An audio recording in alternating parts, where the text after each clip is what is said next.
GDP, inflation, GST जैसे कठिन शब्दों के साथ नहीं, आसान से शब्दों में होगी रोटी, कपड़ा और मकान की बात, आपके जेब की बात। नमस्कार, मैं राशिद। अब से ठीक 1 घंटे के बाद बजट पेश होगा। वित्त मंत्री अरुण जेटली संसद भवन पहुंच चुके हैं। तस्वीरें हम आपको दिखा रहे हैं। जेटली के साथ वित्त राज्य मंत्री संतोष गंगवार और अर्जुन मेघवाल भी मौजूद हैं। तस्वीरें आप देख सकते हैं। बजट बैग के साथ अरुण जेटली संसद भवन पहुंचे। तस्वीरें आपसे थोड़ी देर पहले की है, 5 से 10 मिनट पहले की तस्वीरें हम आपको दिखा रहे हैं। लेकिन इस वक्त यकीनन चूंकि मोदी सरकार का यह चौथा बजट है और अगर 2019 का वोट ऑन अकाउंट आप मान करके चलिए, क्योंकि पूर्ण बजट वो नहीं होगा, तो आप ये समझिए कि सेकंड लास्ट ये बजट है, क्योंकि अगला जो बजट होगा वो मोदी सरकार का आखिरी बजट होगा। लेकिन फिलहाल ये जो बजट पेश होने जा रहा है, इसमें किसान के लिहाज से क्या कुछ होगा, युवाओं के लिहाज से क्या होगा, रोजगार के लिहाज से क्या होगा, क्योंकि आप ये जानते हैं कि 65% से ज्यादा की उम्र 35 साल से कम है और भारत दुनिया में मानव संसाधन का बड़ा केंद्र बना हुआ है। भारत के लेकिन 77% परिवारों के पास नियमित आय का जरिया नहीं है। इनके लिए आखिरकार क्या होने जा रहा है बजट में? मकान के लिए क्या होने जा रहा है? सस्ते घर की मैं बात कर रहा हूं। रोटी कपड़ा के लिए क्या कुछ होने जा रहा है? यह बजट लगातार इंडिया न्यूज आसान शब्दों में आपको बताता रहेगा।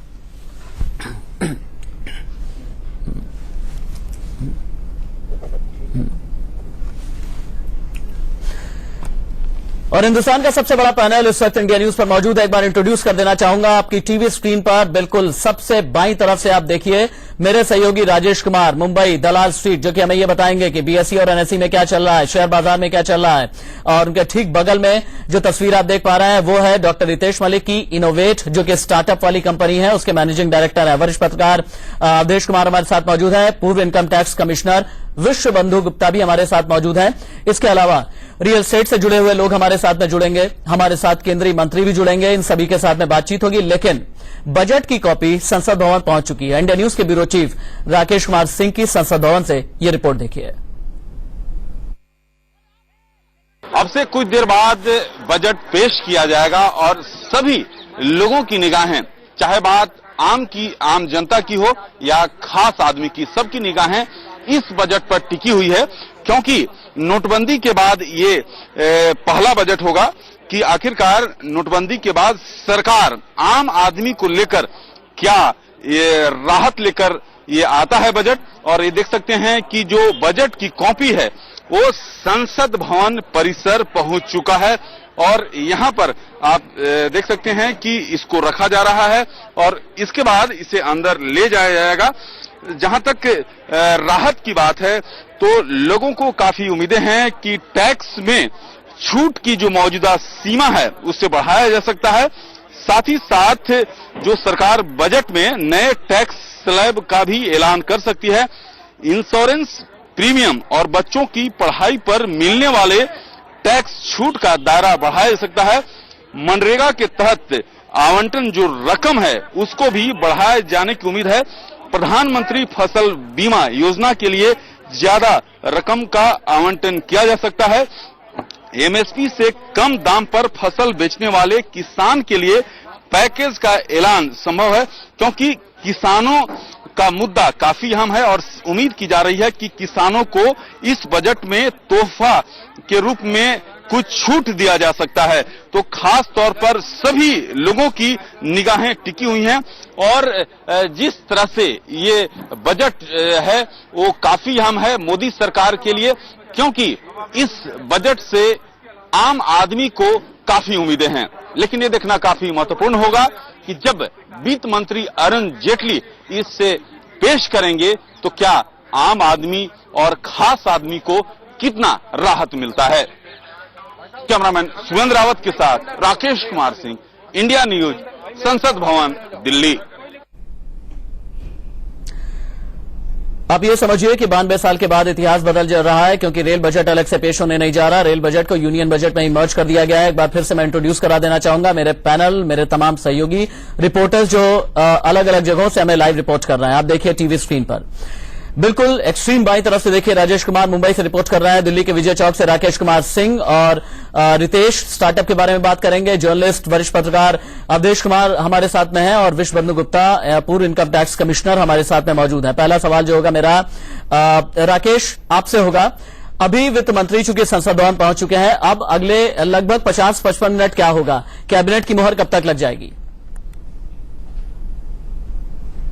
मंत्री 9:47 में संसद भवन पहुंचे हैं और अभी वे अपने संसद भवन में जो उनका दफ्तर है वहां पर बैठे हुए हैं। अपने जो दोनों एमओएस हैं उनके साथ साथ वित्त सचिव हैं उनके साथ बैठे हुए हैं और 10:15 बजे कैबिनेट की बैठक है। और जैसा कि कन्वेंशन है कि जो बजट है उसको रेक्टिफाई किया जाता है कैबिनेट द्वारा, तो 10:15 बजे कैबिनेट की बैठक है और उसके बाद 11 बजे जो है बजट जो है पेश किया जाएगा। राशिद, बजट में पहली बार बहुत कुछ होने जा रहा है। हिंदुस्तान का पहला बजट पेश हुआ था 26 नवंबर 1947 को और बड़ी बात यह है कि तब से लेकर के अब तक जितने भी बजट पेश हुए हैं, रेल बजट अलग से पेश हुआ है। अवधेश कुमार जी, मेरा पहला सवाल आपसे होगा, क्योंकि मैं कह रहा हूं कि बजट में बहुत कुछ पहली बार होने जा रहा है। नोटबंदी के बाद का ये पहला बजट है। नोटबंदी के चश्मे से जब आप देखते हैं तो सरकार का फोकस क्या होगा, हमें ये बताइए। कैशलेस इकोनॉमी के लिए क्या कुछ होने जा रहा है और साथ ही साथ इकोनॉमी को बेहतर रखने के लिए और आम आदमी की जेब में पैसे पहुंचे, इसे सुनिश्चित करने के लिए इस बजट में क्या होगा, संभावनाएं क्या हैं? देखिए, आपने अपने वक्तव्य में कहा कि पहली बार रेल बजट पेश नहीं हो रहा है, यानी सरकार ने आपको सुन लेते हैं। कांग्रेस नेता मल्लिकार्जुन खड़गे कुछ मैंने कहा एक अनप्रेसिडेंटेड सिचुएशन है आज की तारीख में। चुप रहोगे? अनप्रेसिडेंटेड सिचुएशन है। ये अहमद जी का निधन हो चुका है, बजट आज पेश होना है। कांग्रेस पार्टी की क्या राय है, बजट पेश होना चाहिए या नहीं? देखिए, हमारे राय में और बहुत से केरला के एमपीज, जेडीयू के नेता देवेगौड़ा और दूसरे पार्टी के नेताओं से भी मैंने पूछा कि सभी का कहना ये है और हमारा कहना भी ये है कि इसको बजट को वो एक दिन पोस्टपोन करे। और क्योंकि एक सीनियर मोस्ट लीडर है और वो भी राष्ट्रपति का अभिभाषण जब हो रहा था तो उस वक्त ये घटना हो गई है, हाउस में ही कोलैप्स हुआ है और उनकी बॉडी भी यहाँ है। अगर वो रिस्पेक्ट नहीं देंगे तो मैं समझता हूँ कि बहुत बड़ी एक गलती हम कर रहे हैं। आज तक जो प्रेसिडेंट्स है कि जो भी सिटिंग मेंबर है, जब उनके बारे में इत्तला मिलती है तो हाउस तत्पर अर्जन होता है, तो वो कर सकते हैं। और ये बजट क्या इनएविटेबल नहीं है, चलिए 31 मार्च है, करना ही जरूरी है, ये तो अपने हिसाब से उन्होंने प्रेजेंट कर रहे हैं। तो एक दिन अगर आगे भी डाले तो इसमें कोई बहुत बड़ा नुकसान होने वाला नहीं है और इससे कोई ये होने वाला नहीं है। जो मार्च में उन्होंने प्रेजेंट करना था वो अभी प्रेजेंट कर रहे हैं, तो ये जो है चीजें ठीक नहीं है। मैं बहुत से नेताओं से बात किया हूँ, चंद नेता हमको नहीं मिले, लेकिन मैं अभी जा रहा हूँ केरला एमपीज के पास और किस ढंग से इसको उठा सकते हैं हाउस में, हम उठाएंगे। एक सवाल, जिस तरह से उनकी डेथ हुई कल और जिस तरह से देर रात कांग्रेस अध्यक्ष सोनिया गांधी और तमाम बाकी पार्टी के नेता वहां पहुंचे, इसको जिस तरह से सेक्रेसी मेंटेन किया गया, क्या आपको लगता है कि सिर्फ एक बजट को करने के लिए सरकार ने इस तरह का काम किया? मुझे तो ऐसा लगता है, क्योंकि उनको पहले ही इत्तला हो गया था, लेकिन इसके बावजूद भी वो कल ही ये फैसला ले सकते थे, लेकिन उन्होंने कल ये फैसला इसलिए रोक के रखा कि बजट पेश करके हम उसको निर्णय लेंगे, ऐसा उनका शायद इरादा होगा, तो इसीलिए तो ऐसा हो गया। नहीं तो अब डेड बॉडी तो घर को आ गई है और इसमें कहने का कोई मकसद नहीं है, तो इसीलिए हम ये कह रहे हैं। तो ये तो जरूर इनह्यूमन एक्ट है और ऐसे वक्त एक नेता के साथ इस ढंग से सरकार बर्ताव करना ये ठीक नहीं है। और यह कई मैं पहले ही कहा, ये इनएविटेबल नहीं है, अभी टाइम है। अगर बहुत ही 31 मार्च है, कल इसको पास करना ही है, ऐसा कोई सिचुएशन आया तो बात और थी।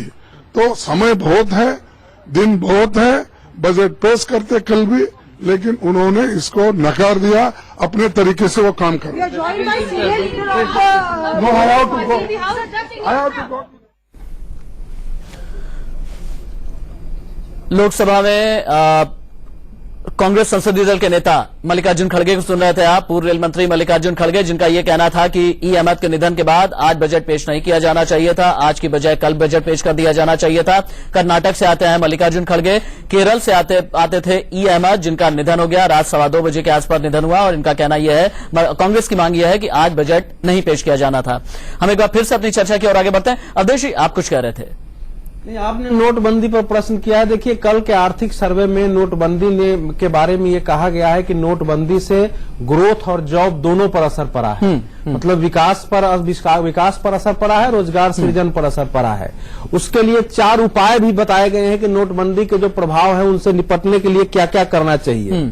तो उसमें पहला तो ये कहा गया है कि जल्दी से जल्दी रिमोनेटाइजेशन हो, यानी मुद्रीकरण हो, और जो विड्रॉल का लिमिट है वो हटाया जाए। ठीक है। इससे जीडीपी में जो सकल घरेलू उत्पाद में जो ग्रोथ है, विकास है, उसकी सुस्ती और कैश की जमाखोरी कम होगी। आप नहीं हटाएंगे तो लोग पैसा निकाल के घर में रख लेंगे कि पता नहीं है कि लिमिट नहीं हट रहा है।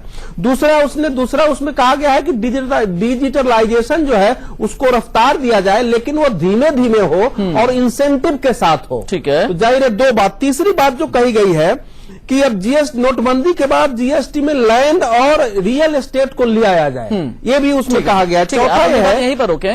और जो चौथी बात है, चौथे पॉइंटर के साथ मैं आगे आपकी बात उठाऊंगा। आपका ये कहना है कैशलेस इकोनॉमी और ऑनलाइन ट्रांजैक्शन को बढ़ावा देने के लिए टैक्स में कमी हो सकती है, होनी चाहिए, कुछ इस तरफ इशारा है। लेकिन आम दर्शक के जहन में, उसके दिल दिमाग में क्या सवाल चल रहे होंगे? इन सवालों के बहुत आसान शब्दों में जवाब देंगी मेरी सहयोगी Tania. Over to you Tania. Rashid, जब भी बजट पेश होता है तो आम लोगों की नजर 2 पहलुओं पर सबसे ज्यादा होती है। एक तो टैक्स में क्या बदलाव होंगे, टैक्स स्लैब में क्या बदलाव होंगे, क्या जो लिमिट है टैक्स फ्री होने की वो लिमिट बढ़ाई जाएगी जिससे आम लोगों को राहत मिले। तो टैक्स स्लैब पर तो सबसे ज्यादा नजर रहनी ही है। इसके अलावा क्या महंगा होगा बजट में, क्या सस्ता होगा, उस पर आम आदमी की हमेशा से नजर रहती है। लेकिन इस बार के बजट में एक तीसरा पहलू भी जुड़ गया है। तीसरा पहलू है नोटबंदी के बाद जो लोगों ने सहा है, अपने ही पैसे की मोहताजी देखी है और कहीं ना कहीं सरकार का साथ देने के लिए बहुत सारी कठिनाइयां उठाई है, वो अब इंडिया पूछ रहा है कि कैशलेस इंडिया के लिए हमें क्या कुछ मिलने वाला है। इसके अलावा रक्षा के लिए, शिक्षा के लिए, रोजगार के अवसर बढ़ाने के लिए इस बजट में क्या होगा, उस पर भी नजर रहेगी। रियल एस्टेट सेक्टर हम जानते हैं पूरी तरह से इस वक्त चरमराया हुआ है और बहुत ज्यादा आगे उम्मीद भी अब नहीं लग रही है कि जल्दी से उठेगा रियल एस्टेट सेक्टर। तो रियल एस्टेट सेक्टर के लिए क्या होगा इस बजट में, कारोबारियों के लिए क्या होगा, किसानों मजदूरों के लिए इस बजट में क्या होगा, इन सब रहने वाली है। जी तानिया, आप रहिए हमारे साथ में। आपने बिल्कुल ठीक कहा, हर किसी को इंतजार यह है कि किफायत होगी या फिर रियायत। कुछ लोगों का यह कहना है थोड़ा है, थोड़े की जरूरत है। कुछ लोगों का यह कहना है कि करों की कटार नहीं होनी चाहिए, बजट में हमारे लिए बर्छियां नहीं निकलनी चाहिए। आपने जो सवाल खड़े किए हैं तानिया, हम तमाम एक्सपर्ट से आसान शब्दों में जवाब लेंगे। मैं बार बार इसलिए कह रहा हूं आसान शब्दों में, क्योंकि इंडिया न्यूज पर आप इंडिया का बजट देख रहे हैं, भारत का बजट देख रहे हैं आम आदमी की जबान में। एक ब्रेक, कहीं मत जाइएगा, मेगा कवरेज जारी है।